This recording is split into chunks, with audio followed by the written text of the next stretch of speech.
Right, அழகு 1 3 வரை. ஜாதி என்றால் என்ன, ஜாதியின் வேர் எங்க இருக்கு, அதை எப்படி ஒழிப்பது அப்படிங்கிறத பத்தி நம்ம பார்த்தோம்.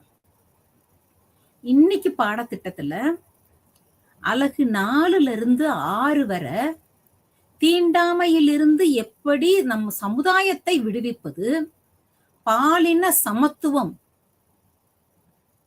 அது எவ்வாறு அங்கீகாரம் செய்யப்பட்டது சமுதாயத்தில், மற்றும் பெண்களுக்கு அதிகாரம் அளித்தல், பெண்களுக்கு சம உரிமை வழங்கி அதிகாரம் அளித்தது சமுதாயத்தில் எப்பொழுது, மற்றும் அரசியலமைப்பு மற்றும் சமூக நீதி, இதையெல்லாம் சமூக நீதியை அரசியலமைப்பின் படி எவ்வாறு வழங்குவது, இது எல்லா பாடத்திட்டத்திலையும் நம்ம இதை பார்க்க போறோம் இன்னைக்குள்ள பாடத்திட்டத்துல. இப்ப முதல்ல பாக்குறது நம்ம தீண்டாமையிலிருந்து சமுதாயத்தை விடுவித்து. சமுதாயங்கிறது என்ன? சமுதாயம் என்றால் நம்ம சமூகம்னு எடுத்துக்கலாம். சமுதாயம் என்பது ஒரு கூட்டான மக்கள் வாழ்கின்ற ஒரு பிணைத்து இருக்கின்ற ஒரு இருப்பு. அந்த சமுதாயத்துல, அதுவும் நம்ம இந்திய சமுதாயத்துல பார்த்தோம் அப்படின்னா, நம்ம இந்திய சமுதாயத்தை மிக தனித்துவமாக நம்ம கருதுறோம். அதாவது மீதி மேலை நாடுகள் இதெல்லாம் நம்ம ஒப்பிட்டு பார்க்கும் பொழுது இந்திய சமுதாயம் எவ்வாறு இருக்கிறது என்று பார்த்தால் ஒரு தனித்துவமான சமுதாயமாக இருக்கிறது. ஒரு 3 விஷயத்துல மிக அழகாக அந்த தனித்துவத்தை சொல்றாங்க. ஒண்ணு என்ன அப்படின்னு சொன்னா, அந்த பாரம்பரியமான கூட்டு குடும்ப அமைப்பு. இந்த பாரம்பரியமான கூட்டு குடும்ப அமைப்பு ஆதி காலத்திலிருந்து இன்று வரை தொடர்ந்து வருகிறது. இந்த பாரம்பரிய கூட்டு குடும்ப அமைப்பு என்பது வேற எந்த நாட்டிலையும் நம்ம பார்க்க முடியாது. அப்பேற்பட்ட ஒரு தனித்துவம் வாய்ந்த சிறப்பு மிகுந்த ஒரு நமக்கு நம்ம இந்திய சமூகத்துக்கு அது ஒரு சிறப்பானதாக நம்ம சொல்லப்படுது அந்த பாரம்பரியம். அடுத்து பாக்குறப்ப தன்னிறைவு பெற்ற கிராம சமூகம். 2வது நம்ம சொல்ல வர்றது என்னன்னு சொன்னா, தன்னிறைவு அடைந்த கிராம சமுதாயம்.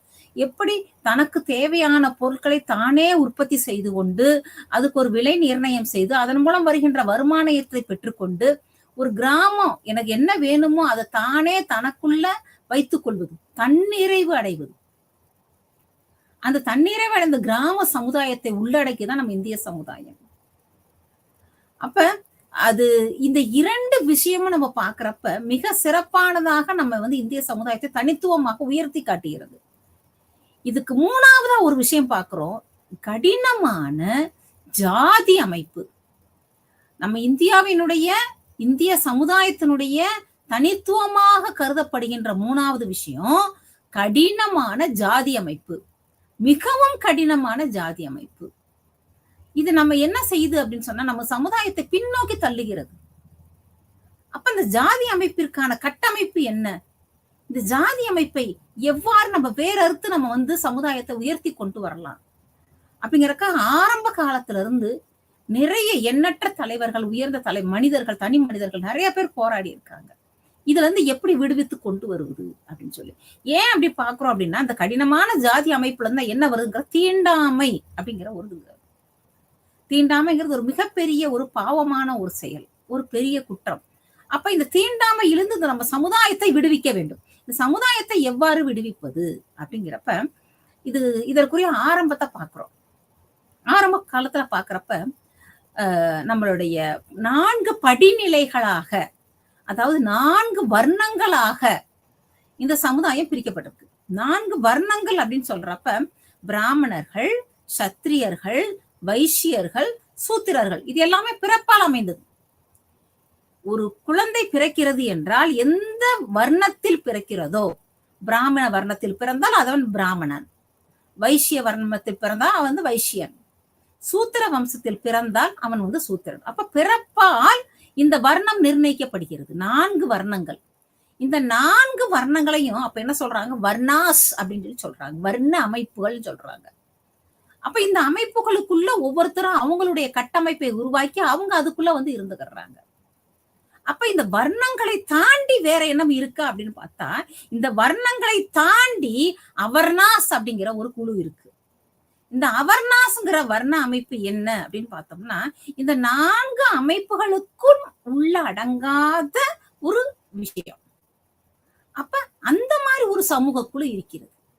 இந்த 4 வர்ணங்களுக்கும் அடங்காத அந்த அமைப்புக்குள் உள்ள இடம்பெறாத ஒரு சமுதாய குழு. அந்த சமுதாய குழுவை வந்து என்ன சொல்றோம்னு சொன்னோம்னா அவர்னாஸ் அப்படின்னு சொல்லி சொல்றோம். இந்த அவர்னாஸ் எப்படி இருக்குன்னா வர்ணங்களுக்கு வெளியிலே இருக்கிறது. வெளியே இருப்பதனால் இந்த வர்ணத்தை சார்ந்த இந்த சமூக குழு இந்த வர்ணங்களை சார்ந்த 4 சமுதாய குழுக்குள்ள உள்ள போய் பகிர்ந்து கொள்ளவே முடியாது. அப்ப இந்த 4 வர்ணங்கள் இருக்கு பாத்தீங்களா, அந்த பிராமணா, சத்திரியா, சூத்ரா, இந்த 4 வர்ணங்களுக்கும் பணி செய்கின்ற வேலையை இந்த அவர்னாஸ் செஞ்சு வருது. அவர்களுடைய வேலைகளை செய்வதற்கு அவர்களுடைய இஷ்டப்பட்ட அவங்களுடைய என்ன சொல்றாங்களோ அதை செய்வதற்கான வர்ணமாக இந்த அவர்னாஸ் வந்து அமையுது. அப்ப இவங்க எங்க இருப்பாங்க அப்படி பார்த்தோம்னா ஒரு சமுதாயத்துல ஒரு ஒதுக்குப்புறமான இடத்துல வசிப்பாங்க. எந்த விஷயத்திலயும் அந்த ஒதுக்குப்புறமான இடத்தை விட்டு அவங்க வெளில வரமாட்டாங்க. அவங்க வாழ்வாதாரத்துக்கு மட்டும் இந்த வர்ணங்களை நம்பி இருப்பாங்க. இந்த வர்ணங்களை நம்பி இந்த வர்ண குடும்பத்திலை நம்பி அந்த அவர்னாஸ் வந்து இருந்திருக்காங்க. இது ஆரம்ப காலகட்டத்துல இருந்த ஒரு அமைப்பு. அப்ப இவர்கள் சமுதாயம் வெளியிலேயே இந்த குழு இருந்ததுனாலையும் இவர்களுடைய பணியும் அந்த மாதிரி வெளியே செய்கின்ற பணியாக இருந்ததுனாலையும் தீண்டாமை அப்படிங்கிற ஒரு விஷயத்தை இது வந்து பாரம்பரியமா இவங்களை என்ன வச்சுட்டாங்க அப்படின்னா தீண்டத்தகாதவர்கள் அப்படிங்கிற மாதிரி இவங்களை ஒரு ஒதுக்குப்புறமாகவே வைத்திருக்கிறார்கள். இவர்களோட எந்த உறவும் இவங்க வச்சுக்க மாட்டாங்க. எந்த விதமான கலப்பும் இவங்களோட இருக்காது. அப்ப இந்த மாதிரியான ஒரு பாரம்பரிய அமைப்பில் இருந்து இந்த சமுதாயத்தை எவ்வாறு விடுவிப்பது? அப்ப இதனுடைய தன்மையை வந்து ரொம்ப கூர்ந்து கவனிச்சு பார்த்தோம்னா மட்டும்தான் இதை எவ்வாறு விடுவிப்பது அப்படிங்கிறதும் நமக்கு வந்து புரிவிடும்.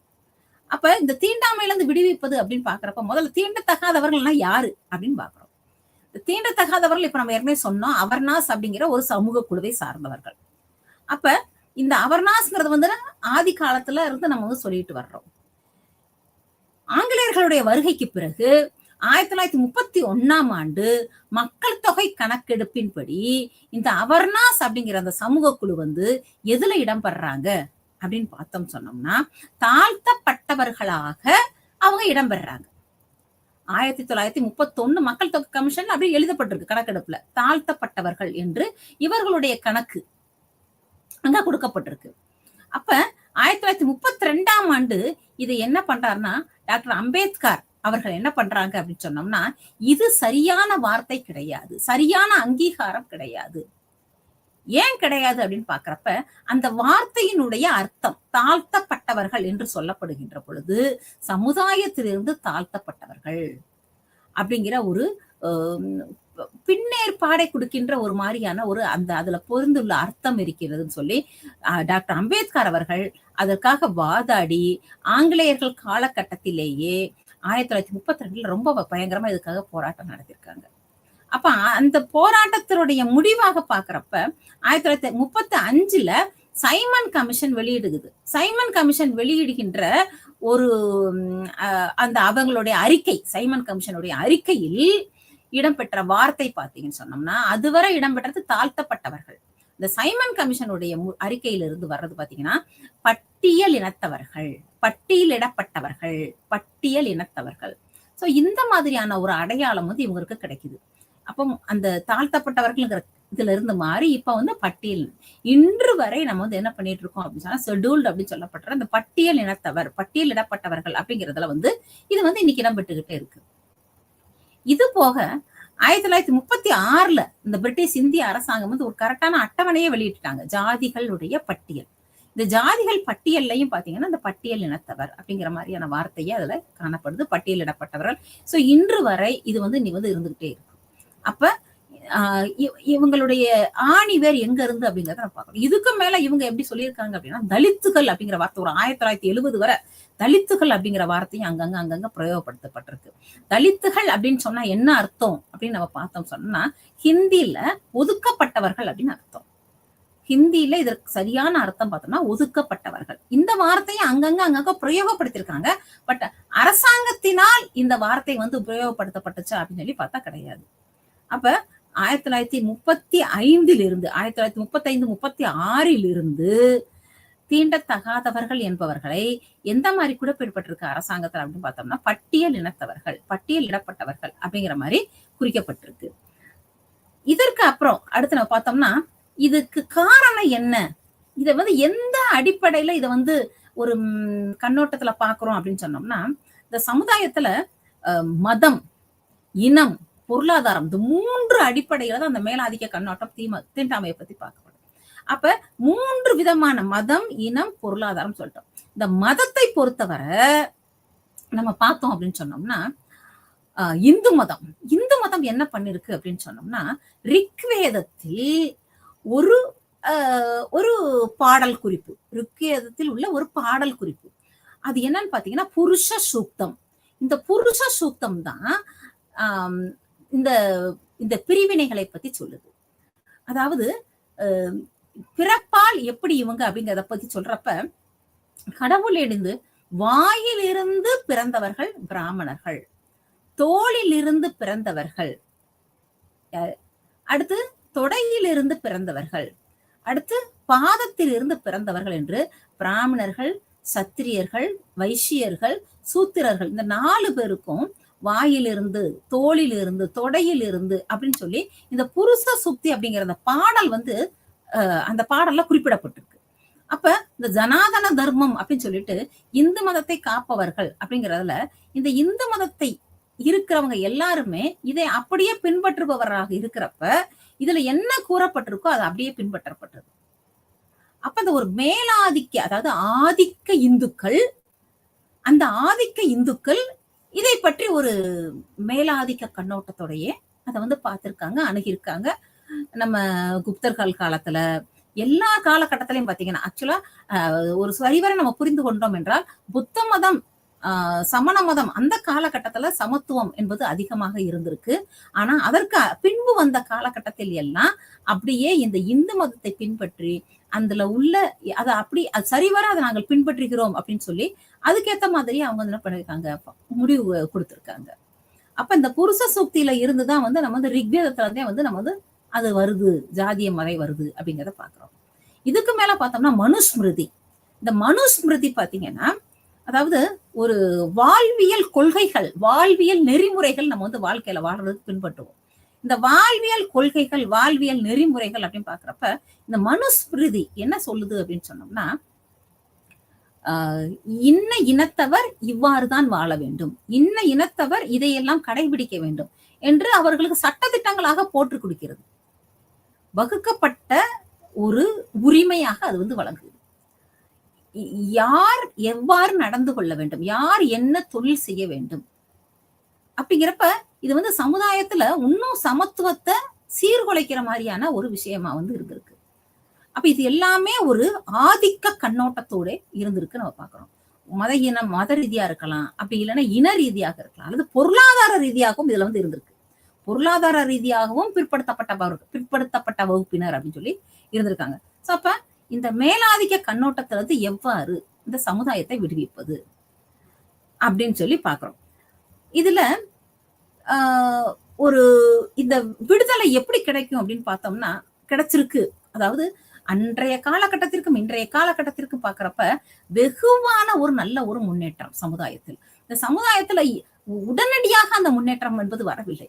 சிறிது சிறிதாக தலைவர்களின் தனிப்பட்ட போராட்டம், ஒட்டுமொத்த போராட்டம், இந்த மாதிரி போராட்டங்களா நடத்தினதுனாலதான் கிடைக்கப்பட்டிருக்கு. இதுக்கு ஆரம்பம் அப்படின்னு பார்த்தோம்னா முதல்ல இந்த விடுதலைக்கு வித்திட்ட ஒரு விஷயம் என்னன்னு பார்த்தோம்னா மேற்கத்திய கல்வி முறை. இந்த மேற்கத்திய கல்வி முறை ஆங்கிலேயர்களுடைய வருகையினால நமக்கு கிடைக்குது. இந்த ஆங்கிலேயர்களுடைய வருகையினால் அந்த மேற்கத்திய கல்வி முறையானது மிக எளிதாக மக்களிடையே கல்வியை பரப்புகிறது. மக்களிடையே கல்வியை பரப்ப மக்கள் என்ன ஆகுறாங்க அப்படின்னா ஒரு அறியாமை அப்படிங்கிற அந்த இருளை போக்கி நல்ல ஒரு கல்வி கிடைக்கிறது. இந்த கல்வி என்ன செய்யுது அப்படின்னு சொன்னோம்னா மக்களை யோசிச்சு சிந்தனை செய்ய வைக்கிறது. சிந்தனை செய்து ஏன், எதுக்கு, எப்படிங்கிற ஒரு விஷயத்த கேட்க வைக்குது. தனக்குள்ளே ஏன், எதனால், எதற்கு, எப்படி அப்படிங்கிற விஷயத்த கேட்க வைக்குது. இந்த கல்வி கொடுத்த ஒரு அறிவு அது. அந்த கல்வி கொடுத்த அந்த அறிவினால் ஏகப்பட்ட இயக்கங்கள் தோன்றியது 6ஆம் நூற்றாண்டில். 6ஆம் நூற்றாண்டில் பக்தி இயக்கங்கள் என்று சொல்லப்படுகின்ற பயங்கரமான ஒரு மாறுதலை தரக்கூடிய சமூக சீர்திருத்த இயக்கங்களாக நிறைய மாறுதல்கள் நம்ம இந்தியால நடந்திருக்கு. இது எல்லாம் எங்கெங்க நடந்திருக்கு அப்படின்னு பண்ணா முழுக்க அந்த மகாராஷ்டிரா அந்த மாதிரி நம்ம வட இந்திய பகுதிகளில் இந்த பக்தி இயக்கங்கள் அதிகமாக வந்து பரவ ஆரம்பித்தது. அப்ப இதுல முதல்ல பார்த்தோம்னா நாமதேவர் என்று சொல்லப்படுகின்ற நாம்தேவ் இவரும் பாத்தீங்கன்னா எப்படி மக்கள்கிட்ட சமத்துவத்தை கொடுப்பது, பெண்களுக்கான முன்னேற்றம், விதவை மனம், இது எல்லாமே அந்த காலகட்டத்திலே பேசியிருக்காங்க நாம்தேவ். அவருடைய சீடர் பாத்தீங்கன்னா கபீர். இந்து முஸ்லிம் ஒற்றுமைக்காக மிகவும் அழகாக அவருடைய வார்த்தைகள், அவருடைய கவிதைகள், அவருடைய பாடல்கள்லாம் இடம்பெற்றிருக்கும். இந்த ராம்தேவ், கபீர், அதுபோல ரவிதாஸ், அதுபோல தன்னாசத், அதுபோல சோகமேலா, துக்காராம், மீராபாய். துக்காராம்லாம் பாத்தீங்கன்னா அந்த ராமதேவருடைய அவருடைய வழி தோன்றலாக அவர் வந்து எல்லாமே செய்வார். சமுதாயத்துல எப்படி வந்து ஒரு நீர் அருந்துவதற்கு கூட ஒரு பாகுபாடு இருக்கு, மக்களிடையே இன பாகுபாடு இருக்கு, ஆண் பெண்கிற அந்த பேதம் பாகுபாடு இருக்குன்னு சொல்லி இது மாதிரி எண்ணற்ற தலைவர்கள். இதுல குறிப்பிடப்பட்டது சிலை தான் அப்படின்னு சொன்னாலும் இந்த 6ஆம் நூற்றாண்டுல வந்து இந்த பக்தி இயக்கமானது ஒரு சமுதாயத்துல ஒரு விழிப்புணர்வை மக்களிடையே தூண்டுகிறது.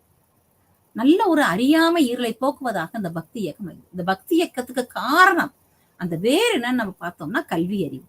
கல்வி அறிவு கிடைத்ததுனாலதான் வந்து மக்கள் வந்து யோசிக்க ஆரம்பிக்கிறாங்க. எதனால ஏன் இப்படி இருக்கும் அப்படிங்கறத யோசிக்க ஆரம்பிக்கிறாங்க. அப்ப இவர்கள் தலைவர்களுடைய சொற்பேச்சை கேட்க ஆரம்பிக்கிறாங்க, சொற்களை கேட்க ஆரம்பிக்கிறாங்க. அப்ப நமக்கு இதுதான் விழிப்புணர்வா, நமக்கு இதுதான். அதனாலதான் நம்ம பாக்குறோம் பாத்தீங்கன்னா ராஜா ராம்மோகன் ராய கூட இந்திய விடிவெள்ளின்னு சொல்லுவாங்க. அடுத்து பாக்குறப்ப அம்பேத்கரும் காந்தியும் அவருடைய கோட்பாடுகள் எவ்வாறு இருந்தது அப்படின்னு பாக்குறப்ப அம்பேத்கர் வந்து இந்த தீண்டாமையிலிருந்து மக்களை விடுவிக்கணும் அப்படிங்கிறக்க ஒவ்வொரு போராட்டமா நிறைய போராட்டங்கள் நடத்தியிருக்காரு. அப்ப இத முதலாக நம்ம பாக்குறது என்னன்னு சொன்னோம்னா 1927 வருஷம் 1927 மார்ச் 20ஆம் தேதி மகாராஷ்டிரா மாநிலத்துல மகாட் அப்படிங்கிற ஒரு இடம். இந்த மகாட்டுங்கிற இடத்துல என்ன இருக்குன்னு சொன்னோம்னா சாவ்தார் அப்படிங்கிற ஒரு குளம் இருக்கிறது. இந்த சாவ்தார் குளம் எப்படிப்பட்டது அப்படின்னு சொன்னோம்னா அந்த ஊர் மக்கள் மட்டும்தான் அந்த ஊர்ல இருக்கின்ற 4 வர்ணம்னு சொல்லக்கூடாது, அந்த 3 வர்ண மக்கள் மட்டும் என்ன செய்வாங்க, அதுக்குள்ள வந்து நீர் அருந்துவாங்க. இந்த தீண்டத்தகாதவர்கள் அப்படின்னு சொல்லி அவங்க என்ன செய்வாங்க சொன்னோம்னா அதில் நீர் அருந்தக்கூடாது.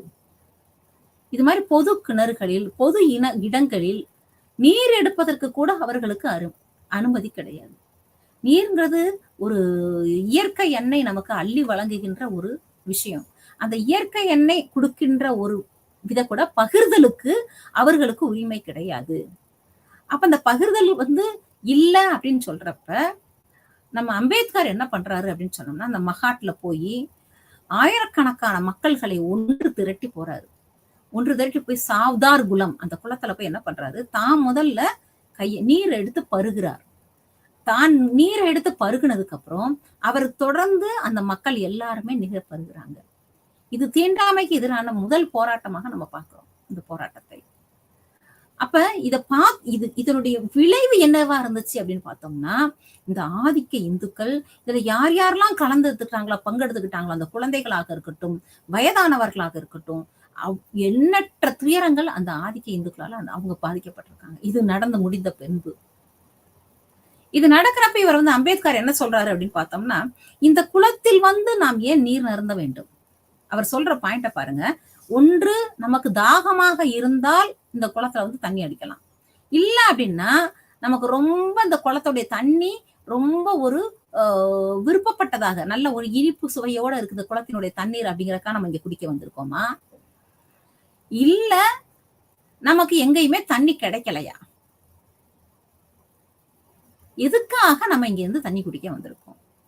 ஏன் பார்த்தா இந்த நீர்நிலையில் சாதாரண 5 அறிவு படைத்த விலங்குகள் கூட நீர் அருந்துவதற்கு இதுல உரிமை இருக்கின்றது. ஆனால் நமக்கு இதுல அந்த நீர் அருந்த உரிமை கிடையாது.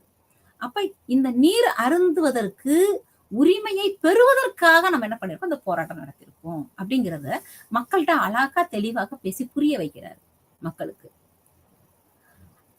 அப்புறம் இந்த குளத்தை என்ன பண்ணாங்க அப்படின்னு சொன்னோம்னா இவங்கெல்லாம் வந்து அந்த குளத்துல இறங்கி தண்ணி குடிச்சதுனால அதனுடைய புனிதத்தன்மை கெட்டு விட்டது அப்படின்னு சொல்லிட்டு அதுக்கு சில சாஸ்திர சம்பிரதாயங்கள்லாம் செஞ்சு அதை வந்து புனிதப்படுத்துறாங்களாம்.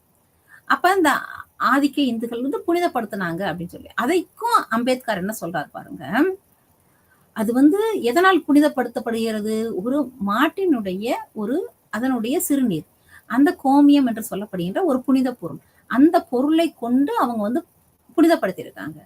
அப்ப தண்ணீர் குடித்ததனால் அந்த குளம் தீண்டாமைக்கு உள்ளாகிருச்சு அப்படின்னு சொல்லி ஒரு விலங்கினுடைய சிறுநீரை எடுத்து அதை வந்து புனிதப்படுத்துறாங்க அப்படின்னா ஒரு சமுதாயம் எந்த அளவுக்கு மோசமான சூழலில் இருக்கிறது, இதை எப்படி மாற்ற வேண்டும் அப்படிங்கிற அந்த பொறுப்பு வந்து அம்பேத்கர் தான் சொல்றாரு.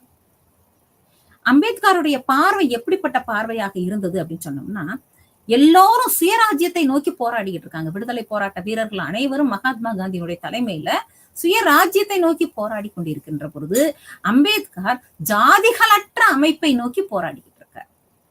சுயராஜ்யம் எங்களது பிறப்புரிமை அப்படி இவங்க சொல்றப்ப ஜாதிகளற்ற அமைப்பு ஒரு பிறப்புரிமை அப்படிங்கிறத பத்தி அவர் பேசுறாரு. அதனால எண்ணற்ற நேரங்கள்ல காங்கிரஸ் தலைவர்களுக்கும் அம்பேத்கருக்கும் இடையே மோதல்கள் வந்து நிறைய தடவை வந்து தோன்றிருக்கு. மகாத்மா காந்திக்குமே நிறைய தடவை வந்து அபிப்பிராய பேதம் வந்து அவருக்கு வந்து வந்திருக்கு. உதாரணத்துக்கு பார்த்தோம்னு சொன்னோம்னா 1932 அந்த பூனா ஒப்பந்தத்துல வகுப்பு வாரி பிரதிநிதித்துவம் அப்படிங்கிறது இடம்பெற்றிருக்கும். வகுப்பு வாரி பிரதிநிதித்துவம்ங்கிறது ஆங்கிலேயர்களால் கொடுக்கப்பட்டுருச்சு. ஆனா மகாத்மா இது வந்து அம்பேத்கர் கேட்டு பெற்ற விஷயம், வகுப்பு வாரி பிரதிநிதித்துவம். இந்த வகுப்பு வாரி பிரதிநிதித்துவத்துக்கு எதிர்த்து நமக்கு ஏரவாடா சிறைச்சாலையில மகாத்மா காந்தி உண்ணா நோன்பு இருக்கிறாரு. இது வந்து சமுதாயத்தில் மக்களை பிளவுபட செய்துவிடும், மக்கள் அனைவரும் ஒன்றுபட்டு இருக்கணும் அப்படின்னா இடஒதுக்கீடு மட்டும் செய்து கொள்ளுங்க, அதாவது தொகுதியை மட்டும் ஒதுக்கீடு செய்து கொடுங்க அப்படிங்கிறத மகாத்மா காந்தியுடைய விருப்பம். அப்ப அம்பேத்கர் வந்து மகாத்மா காந்திய சிறையில் சந்தித்து அதற்கப்புறம் அந்த பூனா ஒப்பந்தத்துல அந்த வந்து மாறுதல்கள் செய்யப்படுகிறது. இந்த வார்த்தைகள் அந்த வகுப்பு வாரி பிரதிநிதித்துவத்தினால சமுதாயம் பிளவுபட்டு போயிரும் அப்படிங்கிறது வந்து மகாத்மா காந்தியுடைய எண்ணம். அதான் சுயராஜ்யம் என்பது முழுக்க முழுக்க இவர்களுடைய கொள்கையாக இருந்தது. ஜாதிகளற்ற அமைப்பு அப்படிங்கிறது வந்து அம்பேத்கருடைய எண்ணமாக இருந்தது. அவர் சொல்றாரு, இந்த இந்திய சமுதாயம் இந்து சமுதாயம் எப்பொழுது ஜாதியற்றதாக மாறுகிறதோ அப்போது அது தன்னை பாதுகாத்துக் கொள்ளும் சக்தியை பெறும் அப்படின்னு சொல்லிட்டு தன்னோட திட்டவட்டமாக சொல்றாரு. மகாத்மா காந்தி ஒரு 10 ஆண்டு காலங்கள் கண்டிப்பாக மாறிவிடும் அப்படிங்கிற நம்பிக்கை சொல்றாரு. ஆனா அம்பேத்கர் என்ன சொல்றாருன்னா 100 ஆண்டுகள் ஆனால் கூட ஜாதி என்பது வேறறுக்கப்பட்டால் மட்டுமே தான் அந்த நிலை மாறும். அது வந்து நம்ம போன வகுப்புலயே பார்த்தோம். எப்படின்னு சொன்னோம்னா அந்த எண்டோகாமி எக்ஸோகாமி அப்படின்னு சொல்ல மாதிரி தன்னுடைய ஜாதிக்குள்ளேயே திருமணம் முடித்துக்கொண்டு இருந்தால் இந்த ஜாதி என்பது ஒதியாது. அப்ப எப்படி இருக்கணும்? கலப்பு திருமணம். ஒரு சாதி அமைப்பிலிருந்து அடுத்த சாதி அமைப்பு போறப்ப வந்து அந்த மாதிரி வர்றப்பதான் மாறுதல் வரும்னு சொல்லி அம்பேத்கருடைய போன வகுப்புல நம்ம அதை வந்து பார்த்தோம். இதேதான் திருப்பி இப்பயும் சொல்றாரு, அந்த சமுதாயமே எப்ப வந்து ஒரு தன்னை பாதுகாத்துக் கொள்கின்ற சக்தியை பெறும் அப்படின்னு பார்த்தோம்னா ஜாதி அற்றதாக மாறுகின்ற பொழுது மட்டுமே வந்து அது வந்து மாறும் அப்படிங்கிறத அம்பேத்கர் தெளிவாக சொல்லுகிறார். அப்ப இந்த சமூக மத சீர்திருத்தங்கள் அப்படின்னு பாக்குறப்ப இன்னைக்கு ஒரு நாட்டுல இந்த கலாச்சாரம் பாரம்பரியம் அப்படின்னு பார்த்தா நம்ம இந்திய சமுதாயத்தினுடைய ஒரு கலாச்சார மையமே எதுன்னு பார்த்தோம்னா பெண்கள். அந்த பெண்கள் தான் அதுக்குரிய அடையாளங்கள். அப்ப இந்த பெண்கள் எவ்வாறு இங்க மதிக்கப்பட்டு இருக்காங்க இந்தியால, பெண்களுக்கு வந்து சம உரிமை வழங்கப்பட்டிருக்கா, பெண்களுக்கு எல்லா விதமான அங்கீகாரங்களும் கிடைக்கிறதா அப்படின்னு பாக்குறப்ப அது ஒரு அடையாளம் பின்னடைவு அடைகிறது. இந்த கலாச்சார பின்னடைவு அடைகிறது. ஏன் அப்படின்னு பார்த்தோம்னா ஆண்களுடைய கலாச்சாரத்தில் மாறுபாடு ஏற்பட்டால் அது விளைவுகளை எதையுமே பார்க்க முடியாது. விளைவுகள் வந்து எதுவுமே ஒரு சிறுபான்மை எண்ணிக்கையில அது போயிடும். ஆனா பெண்களுடைய கலாச்சாரத்தில் மாறுபாடு ஏற்பட்டால் சமுதாயமே மாறிடும். அப்ப அடிப்படையில் பெண்களை மாற்ற வேண்டும் அப்படிங்கிற எண்ணம் வந்து வருது. சமூக மத சீர்திருத்தமாக அது வருகிறது. ஏன்னா ஒரு உடை மற்றும் நடத்தையில மாற்றம் இருந்தா கூட அது வந்து கலாச்சாரத்திற்கு ஒரு அச்சுறுத்தலை கொடுத்துவிடும், பாரம்பரியத்திற்கு ஒரு அச்சுறுத்தல். ஏன்னா பெண்கள் மாறினாங்கன்னா பாரம்பரியமே போயிரும் அப்படிங்கிற மாதிரியான ஒரு எண்ணங்கள் இருந்த அந்த காலகட்டம். அப்ப இதை எப்படி மாற்றி கொண்டு வரணும், இந்த அமைப்பை எப்படி மாற்றி கொண்டு வரணும் அப்படின்னு பாக்குறப்ப ஒண்ணு இயற்கையாகவே இவர்கள் மாறும். இயற்கையாக எப்படி மாறணும்? இயற்கையிலேயே இந்த சமுதாயம் எப்படிப்பட்ட சமுதாயமாக இயற்கையில் இருக்கின்றது என்றால் ஒரு ஆணாதிக்க சமுதாயம். ஆணாதிக்க வழிமுறையை கொண்ட ஒரு சமுதாயமாக இயற்கையில் இருக்கின்றது. அது மாற வேண்டும். அதுபோல அந்நிய மற்றும் மேற்கத்தியத்திலிருந்து ஒரு சில நல்ல விஷயங்கள் இருக்கும். அதை நம்ம கற்றுக்கொள்ள வேண்டும். கற்றுக்கொள்ள தயாராக இருக்க வேண்டும். இந்த மாதிரியான 2 பாரம்பரிய மாற்றங்கள் நடந்தால்தான் பெண்களுக்கு சம உரிமை, சம பங்கு வரும் அப்படின்னு சொல்லி பேசப்படுகிறது. அப்ப அம்பேத்கர் அவருடைய பார்வையில சொல்றப்ப, இப்ப என்னென்னலாம் பிரச்சனைகள் இருக்கின்றன, இந்த காலனித்துவத்துவ பொது வெளியில என்னென்னலாம் காலனித்துவத்த ஆட்சி முறையில என்னென்ன விஷயங்கள் நம்ம பேசப்படுது, என்னென்ன பிரச்சனைகள் இருக்கு இன்னைக்கு நான் சமுதாயத்துல அப்படின்னு பார்த்தா இது எல்லாமே பெண்களை மையமாக வைத்தே வருகிறது. சதி சதி என்பது உடங்கட்டை ஏறும் வழக்கம். இதுவும் பெண்கள். அடுத்து பாத்தீங்கன்னா குழந்தை திருமணம், அடுத்து விதவை திருமணம், அது மாதிரி குழந்தை திருமணத்தினால் ஏற்பட்ட குழந்தை விதவைகள் திருமணம், விதவைகளுடைய நிலை மிக மோசமான நிலைமையாக அந்த விதவைகளுடைய நிலை இருக்கு. சிறு குழந்தை, அறியாத வயதிலேயே திருமணம் செய்யப்பட்டு குழந்தை திருமணமாக அந்த திருமணம் முடிந்து அந்த கணவனுடைய முகம் கூட அந்த பெண்ணிற்கு தெரிஞ்சிருக்காது. அந்த இள வயதிலேயே இறப்பு என்பது ஏற்பட்டு விட்டால் அந்த இள வயதிற்கு அந்த விதவை அந்த பெண்ணை என்ன சொல்றாங்க? விதவைன்னு சொல்றாங்க. அப்ப அந்த சிறு குழந்தை ஒரு விதவையாக அந்த சமுதாயத்துல எவ்வளவு கஷ்டப்பட்டிருக்குன்னு பாருங்க. அந்த காலகட்டத்துல விதவைகளுக்கெல்லாம் பாத்தீங்கன்னா யார் முகத்திலையும் முழிக்க கூடாது, உள்ள ரூம்குள்ளேயே இருக்கணும், அப்பெல்லாம் ஒரு அறைக்குள்ளேயே ஒதுக்கப்பட்டு அவர்களுடைய உணவு முறை கூட மாற்றப்பட்டிருக்கும். உணர்ச்சிகளை தரக்கூடாத உணவு தான் சாப்பிடுவாங்க. இந்த மாதிரி அவங்களுக்குள்ளேயே ஒடுக்கி அந்த குழந்தையினுடைய வாழ்க்கையே என்ன ஆயிருன்னு சொன்னோம்னா ஒரு ஒடுக்கி அப்படியே ஒதுக்கப்பட்ட விஷயமா ஆயிரும். இந்த கொடூரமான விஷயம் மாறணும். இந்த கொடூரமான அவநிலை நம்ம சமுதாயத்துல ரொம்ப மோசமான விஷயம். தீண்டாமையை போலவே இன்னொரு விஷயம் என்ன இருக்குன்னா பெண்களுக்கு சம உரிமை கொடுக்கப்படாம இருக்கு. அப்படிங்கிறதுக்காக நிறைய சீர்திருத்த இயக்கங்கள் இந்த பெண்களை எப்படி மாற்றி கொண்டு வரணும் அப்படிங்கிறது சமூக சமய சீர்திருத்தங்கள் இந்த காலகட்டத்துல நிறைய தோன்றுகிறது. பக்தி இயக்கத்தை பின்பற்றி பக்தி இயக்கத்தினுடைய தொடர்ச்சியாக கூட நம்ம சொல்லலாம். இந்த சமூக சமய சீர்திருத்தம் இது எதுக்காக அப்படின்னு சொன்னோம்னா மக்களை மேம்படுத்துவதற்காக, பொதுவா பெண் குழந்தைகளை மேம்படுத்துவதற்காக, பெண் குழந்தைகளை மேம்படுத்தி அவர்களையும் இந்த இந்திய நாட்டின் ஒரு கலாச்சார அடையாளமாக நல்ல அடையாளமாக உருவாக்குவது எப்படி அப்படிங்கிறத பாக்குறாங்க. அப்ப நிறைய இயக்கங்கள் தோன்றுகிறது. நிறைய இயக்கங்கள் அப்படின்னு பாக்குறப்ப குறிப்பா சொல்லணும் அப்படின்னு சொன்னோம்னா இந்த பாலின சமத்துவத்திற்காகவும் பெண்களுக்கு அதிகாரம் அளிப்பதற்காகவும் தோன்றுகிற அமைப்பு அப்படின்னு சொன்னோம்னா பிரம்ம சமாஜம் அப்படின்னு பாக்குறப்ப ராஜாராம் மோகன் ராய், அத நம்ம விடிவெள்ளின்னு சொல்லி அவரை நம்ம சொன்னோம். அப்ப இந்த ராஜாராம் மோகன் ராய் அவர் முழுக்க பாடுபட்டது விதவைகள், அதுபோல பெண் கல்வி, ஆரிய சமாஜம், தயானந்த சரஸ்வதி, இவர்கள் எல்லாம் என்ன பண்றாங்க அப்படின்னு சொன்னோம்னா சமுதாயத்தில் வேரூன்றி இருக்கின்ற கலை தெரியப்பட வேண்டிய விஷயங்களை பத்தி ஆழமா மக்கள்கிட்ட கொண்டு போறாங்க. இதுல நிறைய இத நிறைய பேர் என்ன பண்றாங்க அப்படின்னா அதை அப்படி பின்பற்றி கொஞ்சம் சமுதாயம் அப்படி மாறிக்கிட்டே வருது. இந்த காலகட்டத்துல ஆங்கிலேயர்களும் இதுக்கு நிறைய ஒரு பாதை வகுத்து கொடுக்குறாங்க. வில்லியம் பெண்டிங் பிரபு இவரெல்லாம் பாத்தீங்கன்னா சதி ஒழிப்பிற்காக ஒரு சட்ட மசோதாவே போடுறாங்க. அப்ப இந்த மாதிரி வில்லியம் பெண்டிங் பிரபுவுடைய ஆதரவினால் ராஜாராம் மோகன் ராய் போன்றவர்கள் சமுதாயத்தில் நிறைய மாற்றங்களை கொண்டு வர்றாங்க. இந்த மாற்றங்களை கொண்டு வர்றப்ப அவங்க முக்கியமாக அடியெடுத்து வைப்பது என்னதுன்னு சொன்னோம்னா இந்த பெண்களுடைய நிலை மாறணும் அப்படின்னு சொன்னா இந்த பெண்களுக்கு கல்வி அறிவு கொடுக்கணும். கல்வி அறிவு கிடைத்தால்தான் இவர்களுடைய அங்கீகாரம் மாறும், சமுதாயத்தில் இவங்களுடைய நிலை மாறும் அப்படின்னு சொல்லி பாக்குறாங்க. அப்ப இந்த இந்த இந்த மாதிரி சூழல்ல இன்னொரு விஷயம் என்னன்னு பார்த்தோம்னா சத்திய ஜோத மோத சமாஜ் அப்படிங்கிற இன்னொரு அமைப்பு, சத்திய ஜோதக சமாஜ். இது யார் அப்படின்னு பார்த்தோம்னா சோதிராவ் பூலே, மகாராஷ்டிரா மாநிலம் பூனேல இவருடைய இயக்கம் இருந்தது. இந்த சத்திய ஜோதக் சமாஜ் என்ன பண்ணுது அப்படின்னு சொன்னா முழுக்க பெண்களுடைய முன்னேற்றத்திற்காகவே பாடுபட்டவர் இவர் சோதிராவ் பூலே. வருஷம் பாத்தீங்கன்னா 1848. 1848லயே பெண் கல்விக்காக அவ்வளவு அழகா போராடி இருக்காரு. சமூக புரட்சியின் தந்தை என்று விളിக்கப்படுகிறார் இந்த ஜோதிராவ் பூலே. ஜோதிராவ் பூலே பாத்தீங்கன்னா அவருடைய திருமணம் அப்படின்னா, அவருடைய திருமணத்திற்கு பொழுது அவருடைய வயது 13. அவருடைய மனைவி யாருன்னு சொன்னோம்னா சாவித்திரிபாய் பூலே. சாவித்திரிபாய் பூலேவுக்கு 9 வயதில் திருமணம் முடிகிறது. 9 வயதில் திருமணம் முடித்து வந்த உடனே இவருடைய கணவர் என்ன பண்றாரு, ஜோதிராவ் பூலே சாவித்திரிபாய் பூலேவுக்கு நிறைய கல்வி அறிவை கொடுக்கிறார், கற்றுக் கொடுக்கிறார். அவர்கிட்ட இவங்க பாடம் கத்துக்கிறாங்க.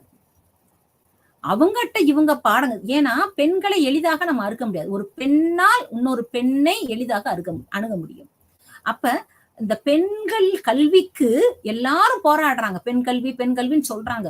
அந்த பெண் கல்விக்கு வழிவகுப்பது எவ்வாறு அப்படின்னு பார்த்தோம்னு சொன்னோம்னா இன்னொரு பொண்ணாலதான் முடியும். அப்ப அந்த பொண்ணு யார், நம்மளுடைய மனைவியாக இருக்கக்கூடாது, நம்ம துணைவியாராக இருக்கக்கூடாதுன்னு சொல்லி இந்த ஜோதிராவ் பூலே என்ன பண்றாரு அப்படின்னு சொன்னா சாவித்ரிபாய் பூலேவுக்கு கல்வி அறிவை அழகா கொடுக்கிறார். அவர் கொடுத்த கல்வி அறிவை இவங்க பெற்றுக்கொண்டு நல்ல இவங்க திடம்பட அறிந்த பின்பு இவங்க சமுதாயத்துக்கு சொல்லிக் கொடுக்க வர்றாங்க. பூனேல 1848ல ஒரு சிறிய பள்ளி மாதிரி ஒண்ணு ஆரம்பிச்சு பெண் குழந்தைகளுக்கு பள்ளிக்கூடம். அந்த பெண்கள் யாரா இருக்கலாம், பெண் இளம் வயது விதவைகளாக இருக்கலாம், யாரானாலும் இருக்கலாம், எந்த வயதை சார்ந்தவர்களால் இருக்கலாம்.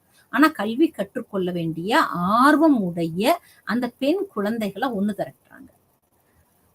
முதலில் பெண் கல்விக்கு பெண் ஆசிரியராக இருந்தவர் நம்ம சாவித்திரிபாய் பூலே தான். அப்ப எத்தனை குழந்தைகள் பாத்தீங்கன்னா வெறும் 9 குழந்தைகள். அந்த 9 குழந்தைகளை வைத்துக் கொண்டு சாவித்திரிபாய் பூலே வகுப்பு எடுக்கிறாங்க. சுதந்திரம், சமத்துவம், இது எல்லா விஷயமும் அதுல கற்றுக் கொடுக்கப்படுகிறது. பெண்களுக்கு ஏன் கல்வி முக்கியம் அப்படின்னு சொல்லி மிக அழகாக பண்றாங்க.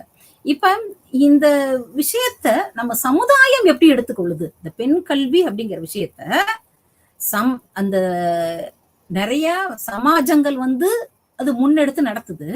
ஆனா சமுதாயம் எப்படி எடுத்துக்கொள்ளுகிறது அப்படின்னு பார்த்தா யாரும் இன்னும் இந்த பெண் கல்வியை ஏத்துக்கல. பெண்கள் கல்வி கற்றுக்கொள்ளணும் அவங்க அப்படிங்கறதையே யாராலையும் அங்கீகாரம் செய்ய முடியல.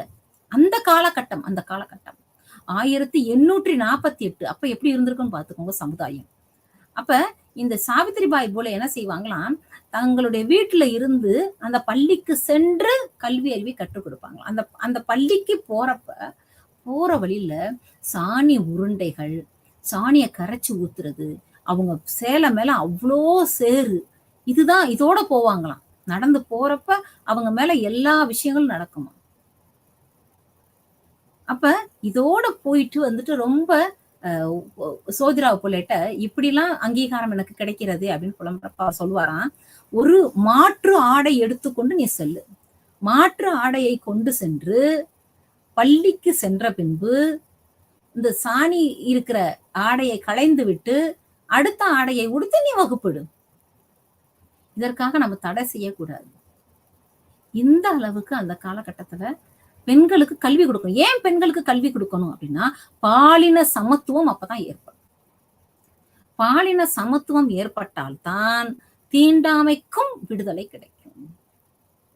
பாலின சமத்துவம் மூலமாக பெண்களுக்கு ஒரு அதிகாரம் கிடைக்கிறது. தங்களை தாங்களே நிர்வாகம் செய்து கொள்வது, தங்களை தாங்களே எவ்வாறு ஒரு தன்னிறைவு அடைந்தவர்களாக ஆக்கிக் கொள்வது. அப்ப இந்த விஷயத்திற்கு வித்திட்ட நம்ம ஜோதிராவ் பூலே அவருடைய சங்கத்தினுடைய பேர் பாத்தீங்கன்னா உண்மையை தேடுவோர் சங்கம், அதாவது சத்திய ஜோதக் சமாஜ், உண்மையை தேடுவோர் சங்கம். இந்த மாதிரி ஒரு அமைப்பு, இது மாதிரி நிறைய எண்ணற்ற அமைப்புகள் இந்த காலகட்டத்துல எல்லாமே சமுதாயத்தை சமுதாயம் முன்னேறணும் அப்படிங்கறதுக்காக தோற்றுவிக்கப்பட்ட இயக்கங்கள் ஆகும். அடுத்து இன்னொரு விஷயம் நம்ம அம்பேத்கர்ட்ட சொல்லணும் அப்படின்னா இந்து கோட் மசோதா. இந்த இந்து கோட் மசோதான்னு சொல்லி ஒண்ணு அவர் தயார் பண்றாரு. தயார் பண்ணி அதை அங்கீகாரத்திற்காக அனுப்புறாரு. இந்த இந்து கோட் மசோதால என்ன சொல்லப்பட்டிருக்கு அப்படின்னு சொன்னோம்னா, இந்து பெண்களுக்கு சொத்துல பங்கு உண்டு, வாரிசு உரிமை உண்டு என்று விவாதிக்கப்பட்டது. இன்னைக்கு வந்து அது அங்கீகாரம் செய்யப்பட்டு சட்டத்திட்டத்தினால கொடுக்கப்பட்டால் கூட இதற்கு ஆரம்ப வித்திட்டவர் யாரா? டாக்டர் அம்பேத்கர். அவரால் உருவாக்கப்பட்டதான் அந்த இந்து கோட் மசோதா. எப்படி சொத்தை பராமரிப்பது, திருமணம் என்றால் அது எப்படி இருக்கணும், ஒரு பெண்ணுக்கு திருமணம் எவ்வாறு நடக்க வேண்டும், திருமணத்திற்கு பின்பு பிடிக்கலன்னா விவாகரத்தும் எவ்வாறு நடக்க வேண்டும், குழந்தை இல்லையா தத்தெடுப்பு எப்படி, ஏன்னா குழந்தை இல்லை என்பதால் அந்த ஆண் இன்னொரு பெண்ணை திருமணம் செஞ்சு கொள்ளக்கூடாது. அப்ப அந்த ஆண் வந்து என்ன பண்ணலாம், அப்ப தத்தெடுப்பது என்பது எவ்வாறு, அதுபோல சிறுபான்மை இன மக்களை வந்து பெண்களை வந்து எவ்வாறு பாதுகாப்பது, இது எல்லாமே ரொம்ப தெளிவா அந்த மசோதால வந்து விளக்கமாக சொல்லப்பட்டிருக்கு. அப்ப பிறப்பினால் இவங்க வந்து இன்ன பிரிவை சார்ந்தவர்கள் அப்படிங்க சொல்றத ஒழிக்கணும் அப்படிங்கிறது. அப்ப இந்த பிறப்புரிமையை ஒழித்தல் முதல்ல இதுவே தான் அந்த இந்து கோட்ல சொல்லப்பட்ட வந்து பிறப்புரிமையை ஒழித்தல். உயிர் பிழைப்பதற்காக நம்ம எதனாலும் நம்ம பண்ணிக்கலாம். அடுத்து மகள் என்பதனால் மகனுக்கு மட்டும் சொத்தில் பங்கு கிடையாது, மகளுக்கும் பாதி பங்கு கொடுப்பது.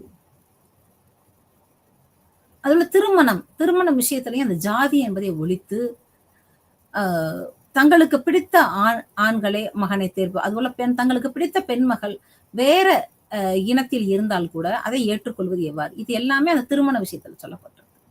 அதுபோல தத்தெடுப்பு விஷயம், தத்தெடுப்பு அப்படின்னு பாக்குறப்ப ஒரு குழந்தை வேண்டும் என்றால் அந்த குழந்தை என்ன இனமாக இருக்கலாம், என்ன ஜாதியாக இருக்கலாம், என்ன மதமாக இருக்கலாம், ஆனால் கூட அந்த பிறப்பை தவிர்த்து விட்டு அந்த குழந்தையை நாம் அங்கீகாரம் செய்து தத்தெடுப்பது எவ்வாறு, இதன் மூலமாக அந்த ஜாதி ஒழிப்பு என்பது ஒரு நடைந்தேறும் அப்படின்னு சொல்றாரு.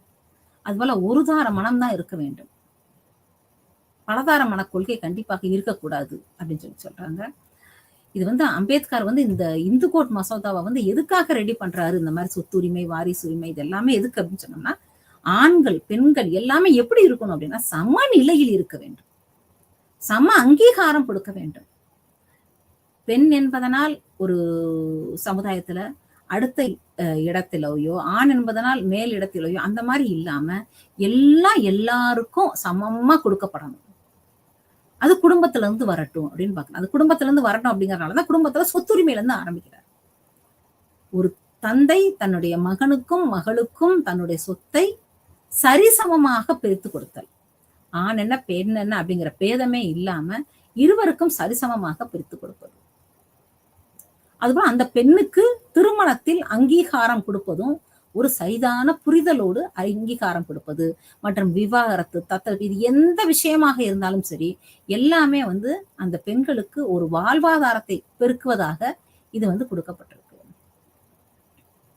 அப்பதான் வந்து ஒரு சமுதாயம் எப்படி இருக்கும் அப்படின்னு சொன்னோம்னா ஒரு ஏற்றத்தாழ்வற்ற தாழ்வு நிலை இல்லாத ஒரு சமைப்பு வரும் அப்படின்னு சொல்றாங்க.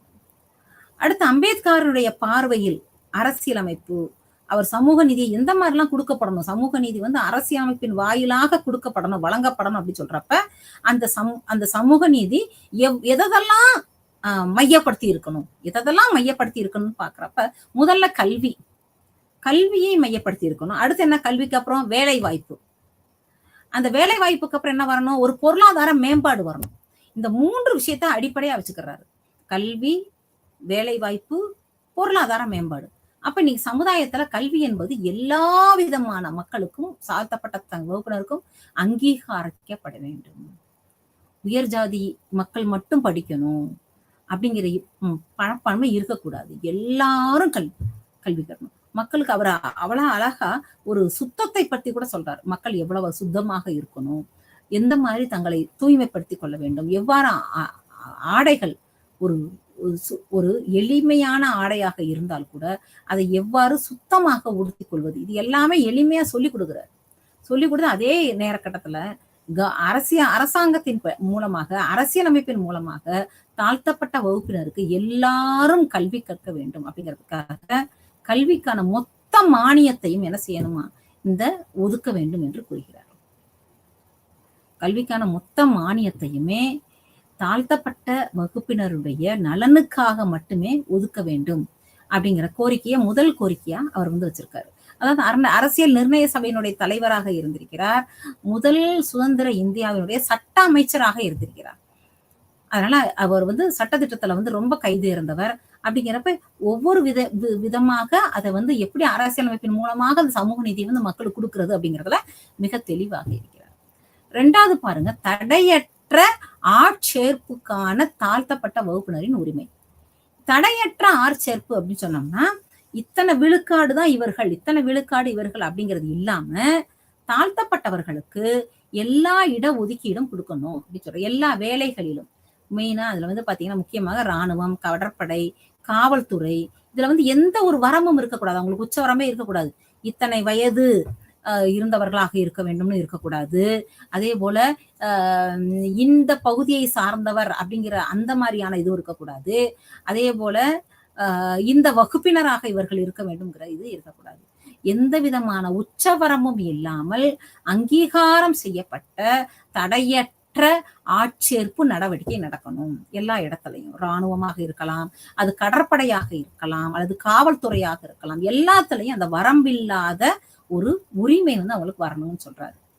அதே போல இன்னும் ஒரு 30 வருடம், மகாத்மா காந்தி 10 வருட காலம் சொல்றாரு. இவர் என்ன சொல்றாருன்னா 30 வருட காலத்திற்கு தாழ்த்தப்பட்ட வகுப்பினருடைய உரிமை இது எங்கெல்லாம் இருக்கணும் அப்படின்னு சொன்னோம்னா அரசியலா இருக்கலாம், ஒரு இதழாக இருக்கலாம், அல்லது அனைத்து பதவிகள், எந்த ஒரு பதவியாக இருந்தாலும் சரி, நம்ம ராணுவம் அப்படி குறிப்பிட்டு சொல்லாம எந்த ஒரு அரசாங்க வேலையாக இருக்கலாம், அது எல்லாத்துலயும் முன்னுரிமை வழங்க வேண்டும்.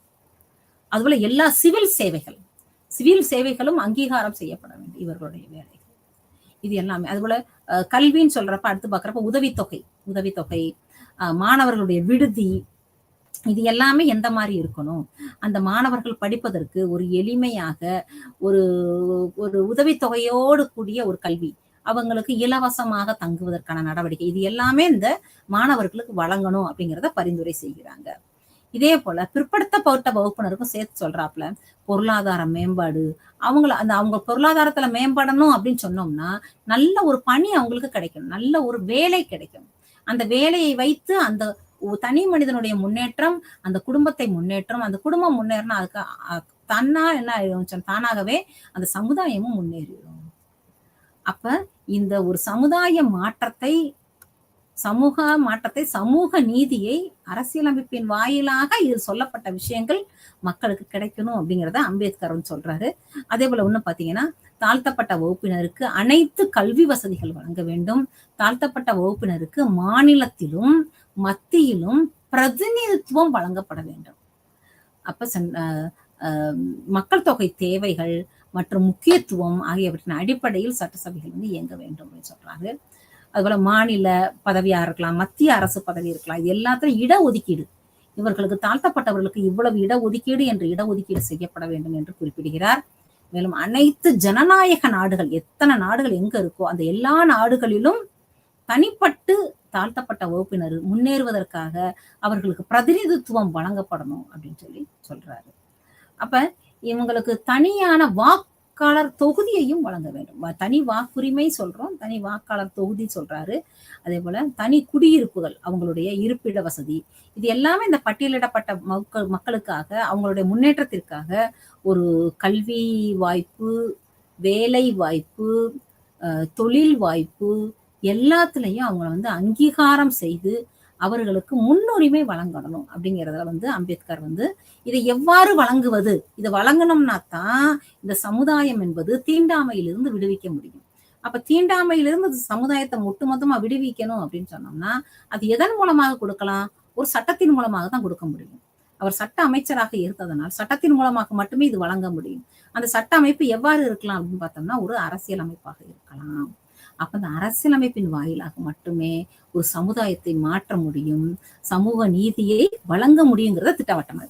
அப்ப நம்ம ஆரம்பம் பார்த்தோம் எவ்வாறு தீண்டாமையிலிருந்து ஒழித்தல் அப்படின்னு பார்த்துட்டு அதுல முதல்ல நம்ம என்ன பார்க்கிறோம், பாலினத்தினுடைய சமத்துவத்தை சொன்னோம். பாலின சமத்துவத்தை சொல்லி அந்த பெண்கள் முன்னேற்றத்திற்கு எப்படி தடை இல்லாமல் என்னெல்லாம் செய்யணும்னு சொல்லி இப்ப என்ன பார்த்திருக்கோம் அப்படின்னா ஒரு அரசியலமைப்பின் மூலமாக ஒரு நல்ல ஒரு சமூக நீதியை வழங்கணும் அப்படிங்கிறது இப்ப முக்கியமாக பார்த்திருக்கோம். அடுத்து இந்த அரசியலமைப்புல சமூக நீதிக்கு எங்கெங்கெல்லாம் இடம்பெற்றிருக்கு, என்னென்ன மாதிரிலாம் கொடுக்கப்பட்டிருக்கு அப்படின்னு பார்த்தோம்னா முதல்ல பாக்குறப்ப இந்தியர்களுடைய அடிப்படை உரிமைகள், இந்த ஆக்சுவலா நம்ம முக்கியமா நம்ம என்னன்னு பார்த்தோம்னா நம்மளுடைய அரசியலமைப்பினுடைய சிறப்பு அம்சமே என்ன அப்படின்னு பார்த்தோம்னா நம்மளுடைய முகவுரை, நம்மளுடைய அரசியலமைப்பினுடைய முகவுரை. முகவுரையிலேயே மிக தெளிவாக மதச்சார்பற்ற எல்லா மக்களும் ஒண்ணு அப்படிங்கிறத வந்து முதர்ந்து இருக்கு. சோசலிச, ஜனநாயக, அந்த வார்த்தைகள்லாம் பாத்தீங்கன்னா நம்ம முகவுரையிலேயே தெளிவாக இருக்கிறது. இது எல்லாமே எதை சொல்லுது அப்படின்னு சொன்னோம்னா, தீண்டாமைக்கு எதிரான விஷயங்களா தான் சொல்ல வருது. எல்லாமே சொல்ல வருது. மேலும் அடிப்படை உரிமைகள் அப்படின்னு நம்ம பாக்குறப்ப இந்த பேச்சுரிமை, எழுத்துரிமை எல்லாம் சொல்றோம். சொத்துரிமை வந்து சொத்துரிமை மட்டும் அடுத்து மாறிடுது. அப்ப இந்த உரிமைகள் எல்லாம், எல்லா உரிமைகளும் எந்த மாதிரி வந்து மக்களுக்கு வந்து வழங்கப்பட்டிருக்கு அப்படின்னு பாக்குறப்ப, நம்மளுடைய அரசியலமைப்பு விதி எண் 14 தீண்டாமையை ஒரு பெரிய குற்றமாக சொல்லுது. தீண்டாமை ஒரு மிகப்பெரிய குற்றம், தீண்டாமை ஒரு பாவச் செயல் என்று சொல்லுகிறது. அப்ப தீண்டாமைக்கு எதிரான நடவடிக்கைகள் அப்படின்னு பாக்குறப்ப உரிமையை வழங்குகிறது. அப்ப எப்படி உரிமை வழங்கும்? சட்டத்தின் முன் அனைவரும் சமம். சட்டத்தின் முன் அனைவரும் சமம்னா என்ன மாதிரி சமம்? அவங்களுக்குள்ள இன பேதம் கிடையாது, மத பேதம் கிடையாது, நிற பேதம் கிடையாது, ஏழை பணக்காரங்கிற ஏற்றத்தாழ்வு கிடையாது. இந்த மாதிரி எந்த ஒரு இன பாகுபாடு, நிற பாகுபாடு, மத பாகுபாடு அப்படி எதுவுமே இல்லாம எல்லாருக்கும் எல்லாம் உண்டு. எல்லாருக்கும் எல்லாம் உண்டுனா என்னென்ன உரிமைகள் உண்டு? நம்ம என்னன்னாலும் பேசலாம். நம்ம வரம்பிற்குட்பட்டு அந்த பேச்சுரிமை, வரம்பிற்குட்பட்ட எழுத்துரிமை மற்றும் எந்த வேலையினாலும் யாருனாலும் செய்யலாம். அந்த மாதிரி நம்மளோட வேலையை தேர்ந்தெடுத்துக் கொள்கின்ற உரிமை. அந்த வேலையின் மூலமாக எல்லோருக்கும் சம ஊதியம் வழங்குகின்ற கேட்கலாம். எனக்கு நான் அதே மணி நேரம் வேலை பார்த்திருக்கேன், நான் அதே மணி நேரம் என்னுடைய உழைப்பை கொடுத்திருக்கேன், ஆனா எனக்கு ஊதியம் இவ்வாறு வழங்கப்பட்டிருக்கிறது, அவர்களுக்கு ஊதியம் இவ்வாறு வழங்கப்பட்டிருக்குன்னு சொல்லி என்ன செய்யலாம்? நம்ம சட்டத்துல போய் நமக்கு பதில் கேட்கலாம். அப்படி அந்த அளவிற்கு சம ஊதியம் வழங்கும் உரிமை, இது மாதிரி எல்லா உரிமைகளும் அடிப்படையாக ஒரு தனி மனிதன் தன்னிறைவு பெற்றவனாக அவன் இருக்கணும் அப்படின்னு சொன்னா என்னென்ன உரிமைகள் வேண்டுமோ எல்லா உரிமைகளும் மிக அழகாக நம்மளுடைய அரசியலமைப்புல கூறப்பட்டிருக்கு. அடிப்படை உரிமைகள், இந்த அடிப்படை உரிமைகள் நம்ம எந்த நாட்டை பார்த்து நம்ம கொடுத்தோம் அப்படின்னா, அமெரிக்காவில் அவங்க அடிப்படை உரிமைகளை எப்படி கொடுத்துருக்காங்கன்னு பார்த்தோம். அந்த அடிப்படை உரிமைகளை பின்பற்றி நம்ம இன்னைக்கு வந்து பார்த்திருக்கோம். அப்ப தீண்டாமைக்கு எதிராக அடிப்படை உரிமைகள்ல மிக அழகா நமக்கு வந்து விதி எண், அரசியலமைப்பு விதி எண் வந்து 14 ஆரம்பிச்சு 19 வரை இந்த அரசியலமைப்புல அடிப்படை உரிமைகள் வந்து மிக தெளிவா கொடுக்கப்பட்டிருக்கு. இந்த அடிப்படை உரிமைகள் மூலமாக மட்டும் அரசியலமைப்புல கொடுக்கல. அடுத்து பாத்தீங்கன்னா அரசு வழிகாட்டி நெறிமுறைகள். அரசு வழிகாட்டி நெறிமுறைகள்னா ஒரு அரசு எவ்வாறு செயல்பட வேண்டும் அதுக்கு சொல்றது. ஒரு அரசு இவ்வாறு செயல்படணும், மத்திய அரசாங்கத்துல இந்த விஷயங்கள்ல கலந்துக்கணும், மாநில அரசாங்கத்துல இப்படிலாம் இருக்கணும், மாநில அரசாங்கமும் மத்திய அரசாங்கமும் இணைந்து என்னென்ன வேலை பார்க்கணும். அப்ப ஒரு சிறப்பான ஒரு வழிகாட்டியாக இயங்குகிறது. எவ்வாறு இயங்க வேண்டும் ஒரு அரசு என்பது இயங்குது. இந்த அரசு வழிகாட்டி நெறிகளிலும் சமத்துவத்தை பேணுவதற்காக சமத்துவ உரிமை அங்கேயும் கூடப்பட்டது. சமத்துவத்தை பற்றி அங்கேயும் பேசப்பட்டது. அதுல விதி 33 நமக்கு வந்து மிக தெளிவாக எல்லாரும் எப்படி சமமா பார்க்கணும், என்ன விதமான சமத்துவம் வந்து நாட்டுல அடிப்படை தேவை அப்படிங்கிறது அரசியல் ரீதியாக, அரசு ரீதியாக அரசிற்கு வழிகாட்டுவது மாதிரி. அப்ப அரசு என்ன செஞ்சாக்கணும்? இந்த விஷயத்துக்கு அவங்க வந்து மதிப்பு கொடுக்கணும், மரியாதை கொடுக்கணும். அப்ப சமத்துவம் எங்கேயாவது, சமத்துவ முறை எங்கேயாவது ஒரு இடத்துல வந்து அதுல விலகல் இருக்கிறது, தவறு நடக்கிறது அப்படின்னு சொன்னா அரசு அதில் உடனடியாக தலையிடணும். அப்ப எல்லா மக்களும் எல்லா நீர்நிலைகளிலும் நீர் அருந்தலாம். எல்லா விஷயம் எதுவுமே இவங்களுக்கு இது இவங்களுக்கு அப்படின்னு சொல்லி எந்த ஒரு பிரிவினையும் சமுதாயத்துல இருக்கக்கூடாது. அந்த சமுதாயத்துல அப்படி பிரிவினை எங்கேயாவது நடந்துச்சுன்னா அந்த அரசு வழிகாட்டி நெறியை பயன்படுத்தி அந்த அரசாங்கமானது அது என்னன்னு சொல்லி தட்டி கேட்கணும். அப்ப அதாவது நமக்கு அரசியலமைப்புல அடிப்படை உரிமைகள்லையும் கூடப்பட்டிருக்கு அந்த பேதங்களை களைவது எப்படி, சமுதாயத்தை தீண்டாமையை வேறு அறுத்தல் எப்படி அப்படிங்கிறத பத்தி தெளிவா கூறப்பட்டிருக்கு. அதே நேர காலகட்டத்துல அரசு வழிகாட்டி நெறிமுறைகளும் அது தெளிவா சொல்லுது. இந்த அரசு வழிகாட்டி நெறிமுறைகளும் ஒரு அரசாங்கம் எவ்வாறு செயல்படுவது, இந்த தவறுகள் நடக்காம எப்படி பாதுகாத்துக்கிறது, சமுதாயத்தை எவ்வாறு வழி நடத்துவது அப்படிங்கிற அதுக்கும் சில நெறிமுறை எல்லாமே உண்டு. எப்பயுமே வந்து நம்ம வாழ்வியல் நெறிகள்னு சொல்றோம். வாழ்வியல் நெறிகள்னா ஒரு வாழ்க்கையை எவ்வாறு ஒருத்தர் நடத்திட்டு போகணும் அப்படிங்கிற மாதிரி. அதுல அரசியலுக்கும் உண்டு, அரசுக்கும் உண்டு வாழ்வியல் நெறிமுறைகள்.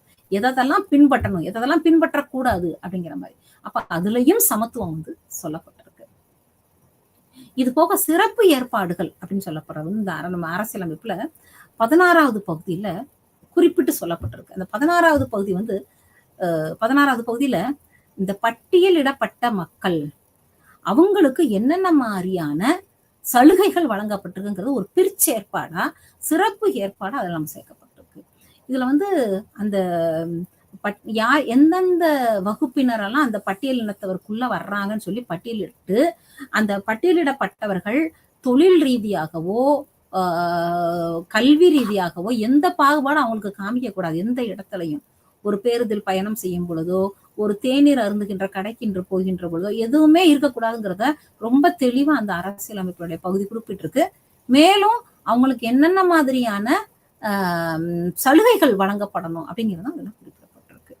அப்ப இவ்வளோ சிறப்பா இந்த அரசியலமைப்பை வடிவமைத்து இந்த அரசியலமைப்பில் சலுகைகள் அந்த ஏதாவது ஒரு சமுதாயத்தை தீண்டாமைங்கிறத விடுவிக்கணும். அந்த தீண்டாமைங்கிறத விடுவிக்கிறதுக்கு என்ன விதமான ஏற்பாடு செய்யணும் அப்படிங்கிறத மிக தெளிவாக அம்பேத்கர் வந்து படிப்படியா படிப்படியா படிப்படியா செதுக்கி ஒரு நிலைக்கு வந்து அதை வந்து மாத்தி வைக்கிறார் சமுதாயத்துல. அப்ப இத மாத்தினதுக்கு அப்புறமும் அவருக்குள்ள ஒரு ஒரு ஒரு எண்ணம் என்னன்னா, இத வந்து சில விஷயங்கள் வந்து நம்ம ஏற்கனவே பார்த்தோம், அந்த காங்கிரஸோட சில மோதல்கள்லாம் இருந்தது அப்படின்னு பார்த்தோம். அப்ப இவருக்கு வந்து இன்னும் நம்ம இந்து மதத்தில் இருப்பதனால் மட்டுமே நமக்கு சில சில நன்மைகள் கிடைக்கவில்லை, உரிமைகள் கிடைக்கவில்லை. அந்த உரிமைகள் கிடைக்காததற்கு காரணம் நாம் பிறப்பால் ஒரு ஹிந்துவாக இருப்பது. அப்ப இந்துவாக இருப்பதனால் மட்டும்தான் அந்த ஆதிக்க இந்துக்கள் இன்னும் வந்து நம்மளை தாழ்த்திக்கிட்டே இருக்காங்க அப்படின்னு சொல்லி அவர் என்ன சொல்றாரு அப்படின்னா, ஒரு ஒரு தன்னை வந்து ஒரு அறிவிப்பை வெளியிடுகிறார். என்ன அறிவிப்பு வெளியிடுறார் அப்படின்னு சொன்னா, பௌத்த மதத்திற்கு மாறுவதாக ஒரு அறிவிப்பு வெளியிடுறார். அப்ப இது வந்து சவார்கார், காந்திஜி, மகாத்மா காந்தி இவங்க எல்லாருமே என்ன சொல்றாங்க அப்படின்னு சொன்னா, இது வந்து தேவையில்லாத ஒன்று, இது மாதிரி பண்ண வேண்டாம் அப்படின்னு சொல்லி எல்லாருமே வந்து ஆலோசனைகள் வழங்குறாங்க. ஆனா தன்னுடைய மொழிவில் அவர் வந்து தெளிவாக இருக்கிறார். ஏன்னா பௌத்த மதத்திற்கு திரும்பினால் எனக்கு அங்கீகாரம், என்னுடைய சமுதாயத்தினருக்கு அங்கீகாரம் கிடைக்கும் என்றால் அதை நோக்கி நான் சொல்றதுல என்ன தவறு இருக்கிறது அப்படின்னு சொல்லிட்டு அவர் வந்து 1956 பௌத்த மதத்திற்கு டாக்டர் அம்பேத்கர் அவர்கள் மாறுகிறார். சமூக நீதி கிடைக்க வேண்டும் என்பதற்காக. அப்ப அந்த அவர் மாறுகின்ற வருடத்திற்கு முந்திய ஒரு 1952 கணக்கெடுப்பின்படி மகாராஷ்டிரா மாநிலத்தில் வெறும் 2500 பௌத்த மதத்தினர் தான் இருந்தாங்க. இந்த 2500 அப்படிங்கிறது ஒரு மிகப்பெரிய மாறுதலாக மில்லியனாக மாறியதுங்கிறாங்க அடுத்த ஸ்டேஜ்ல. பௌத்த இனத்தினருடைய எண்ணிக்கை மாறி இருக்கு அப்படின்னா, அம்பேத்கரை பின்பற்றி லட்சக்கணக்கானோர், எண்ணிக்கையில் அடங்காதவர்கள் பௌத்த மதத்தை தழுவினார்கள். ஏன் அப்படின்னு சொன்னோம்னா, சமூக நீதி கிடைக்க வேண்டும் என்பதற்காக. அப்ப நம்ம வந்து இன்னைக்கு இந்த அம்பேத்கருடைய பார்வையில இந்த அரசியலமைப்பு இதெல்லாம் எப்படி வழிகாட்டி அந்த மாதிரி ஒரு சமூக நீதி கிடைப்பதற்கு சரி செஞ்சிருக்கு அப்படிங்கிறத நம்ம வந்து இப்ப பார்த்திருக்கோம். அப்ப இந்த அடிப்படை உரிமைகள் மட்டும் இல்ல, இது போக அடுத்து இன்னொரு விஷயம் என்ன சொல்லப்பட்டிருக்கு அப்படின்னு சொன்னா, அடிப்படை கடமைகளும் சொல்லப்பட்டிருக்கு. அரசியல் அமைப்புல அரசியல் உரிமைகள் அப்படின்னு பாக்குறப்ப எந்த இடத்துலயும் நம்ம பார்ப்போம், உரிமைகளை கடமையை செஞ்சாதான் உரிமை தானா கிடைக்கும். அப்ப இந்த கடமை எப்படி இருக்கணும் அப்படின்னு சொன்னா, எல்லாரும் சமமா என்பதை மனதளவில் ஏற்றுக்கொண்டு எல்லாருக்கும் நியாயமான அவர்களுடைய கடமைகளை செய்வதற்கு வாய்ப்புகள் வழங்க வேண்டும். அந்த கடமையை செய்வதற்கு அவர்களுக்கு இடம் கொடுக்காமல் இருக்கக்கூடாது. அந்த கடமையானது அவர்கள் சிறப்பாக செய்ய வேண்டும் அப்படிங்கிறதுக்கு அந்த அடிப்படை கடமைகளும் அங்க வந்து கொடுக்கப்பட்டிருக்கு. அப்ப நம்ம அரசியலமைப்பு பார்த்தீங்கன்னா மிக நீண்ட ஒரு நெடிய உலகிலேயே மிக நீண்ட அரசியலமைப்பு இந்திய அரசியலமைப்பு தான் சொல்லுவோம். அந்த இந்திய அரசியலமைப்புல ஏன் அப்படின்னா எல்லாருக்கும் எல்லாம் கிடைக்கணும். அதுல எந்த இடத்துலயும் யாருமே வந்து எதுவும் விடுபற்றக்கூடாது.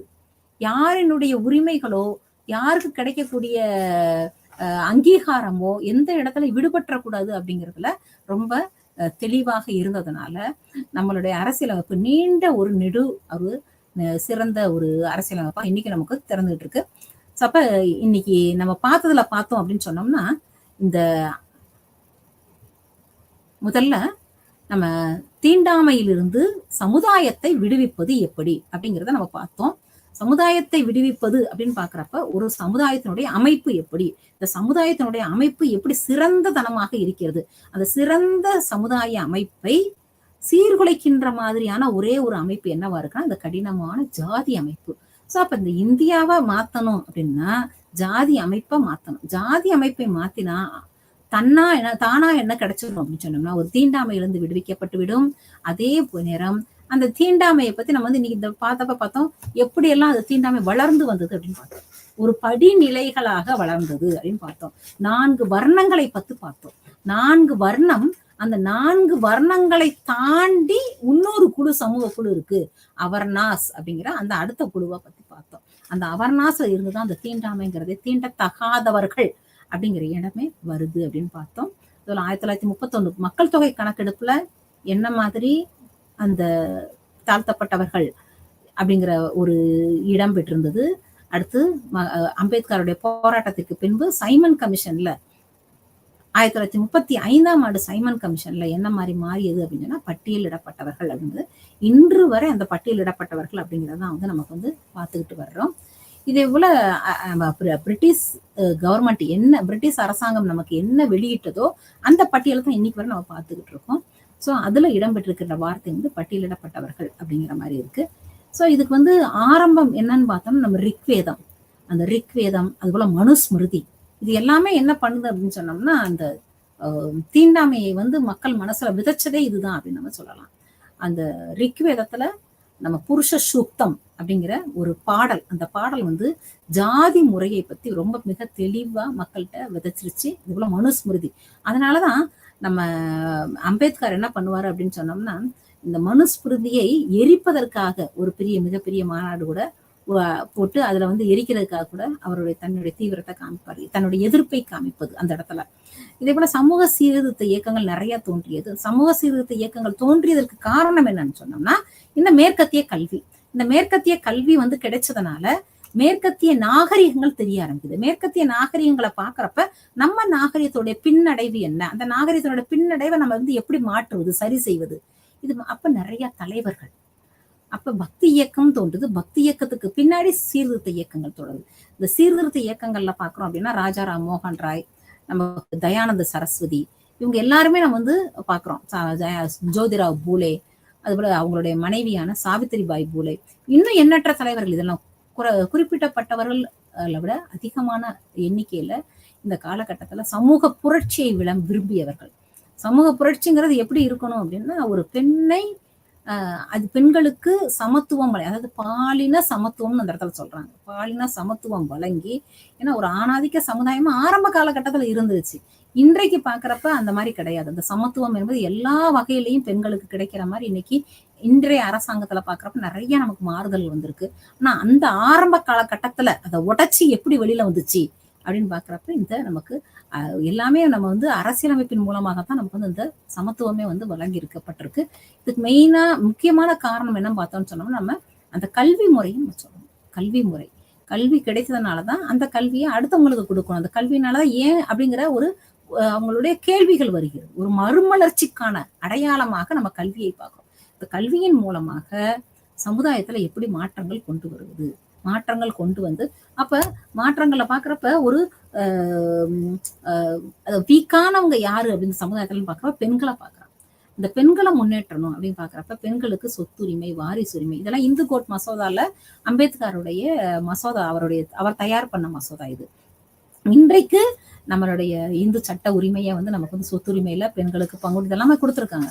ஆனா அந்த காலகட்டத்துல இது பிறப்புரிமை எவ்வாறு ஒழிப்பது, அதாவது பிறப்புரிமை மூலமா தான் ஒரு ஜாதிங்கிற அங்கீகாரமே வருது. அப்படிங்கிறப்ப அந்த பிறப்புரிமை வேண்டாம் அப்படிங்கிற மாதிரி இது மாதிரி இதெல்லாம் அந்த இந்து கோட் மசோதால முழுக்க முழுக்க பெண்கள் சம்பந்தப்பட்டது. திருமணம் எவ்வாறு இருக்க வேண்டும், தத்தெடுப்பு இருக்கணும், அதுபோல கலப்பு மனத்தை ஆதரிப்பவராக நம்மளுடைய அம்பேத்கர் வந்து சொல்றாரு. அதுபோல ஒரு தார கொள்கை தான், ஒரு ஆணுக்கு ஒரு பெண் தான், ஒரு திருமணம் தான் உங்களை வாழ்க்கையில் நடக்கணும் அப்படின்னு. அதுபோல இயல்பாகவே விவாகரத்து கொள்கை, ஒரு இயலாத வாழ்க்கையை வந்து காலந்தோறும் வாழ்வதை விட அந்த விவாகரத்து என்பது, அதுபோல தத்தெடுப்பு என்பது எந்த ஒரு ஜாதியா இருக்கலாம், எந்த ஒரு மதமா இருக்கலாம், எந்த இனமா இருக்கலாம், நிறம் கூட மாறி இருக்கலாம் அவங்களுடைய. ஆனா அந்த குழந்தையை தத்தெடுப்பதன் மூலமாக அந்த ஆரம்ப அந்த தீண்டாமை வேர் வந்து அழிஞ்சிரும் அப்படிங்கிறதுல ரொம்ப உறுதியா இருக்காங்க. அத வந்து அம்பேத்கர் வந்து வலியுறுத்துறாரு. எல்லா இடத்துலயும் வலியுறுத்தி அரசியலமைப்பு சாசனம் எழுதும் பொழுது அந்த வரைவு குழுவில் முன்வைத்த விஷயங்கள் இது எல்லாமே. முன்வைத்த விஷயம்னா கல்விக்காக தாழ்த்தப்பட்ட வகுப்பினருக்கு என்ன மாதிரி மானியம் வழங்க வேண்டும், என்ன மாதிரி கல்வி உதவித்தொகை வழங்க வேண்டும், என்ன மாதிரியான அவர்களுக்கு ஒதுக்கீடு செய்ய வேண்டும், இது எல்லாமே இதுல பேசப்படுது. சரிங்களா? இதன் வழியாக ஒரு நல்ல ஒரு மாற்றம் வந்து சமுதாயத்துல ஏற்பட்டிருக்கு.